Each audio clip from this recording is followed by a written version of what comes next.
Mutton soup செய்ய mutton கால்களை எலும்புகளை எல்லாம் நன்றாக உப்பு மஞ்சப்பொடி போட்டு தேய்ச்சி கழுவி எடுக்க வேண்டும்.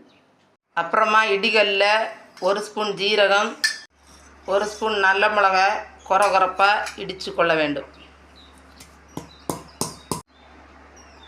10 பல் பூண்டு, ஒரு சிறிய துண்டு இஞ்சி, ஒரு பச்சை மிளகு, இதை எல்லாத்தையும் அடுத்து இடிக்க வேண்டும்.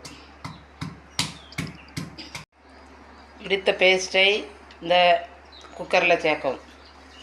அப்புறமா 10-15 சின்ன வெங்காயத்தை பொடி பொடியாக அரிஞ்சு அதில் சேர்க்கணும். 1/4 ஸ்பூன் மஞ்சள் தூள் சேர்க்கணும். தேவையான அளவு உப்பு சேர்க்கணும். 2 லிட்டர் தண்ணீரை சேர்க்க வேண்டும். கொஞ்சம் கொத்தமல்லி தழைகளையும் அரிந்து சேர்க்க வேண்டும்.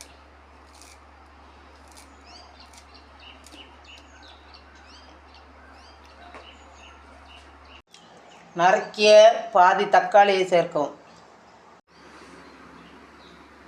குக்கரை மூடி 10-12 விசில் வரும் வரை வேக விடவும்.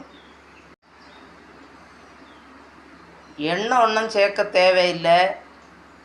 இது சின்னவங்க முதல் பெரியவங்க வரை இந்த சூப்பை குடிக்கலாம். அதிலும் மழைக்காலங்களில் ரொம்ப நல்லது. உப்பை செக் பண்ணி தேவைன்னா போட்டுடணும். இப்போது மட்டன் சூப் தயார். நம்ம சேனலை லைக், ஷேர் அண்ட் சப்ஸ்கிரைப் பண்ணுங்கள். தேங்க்யூ.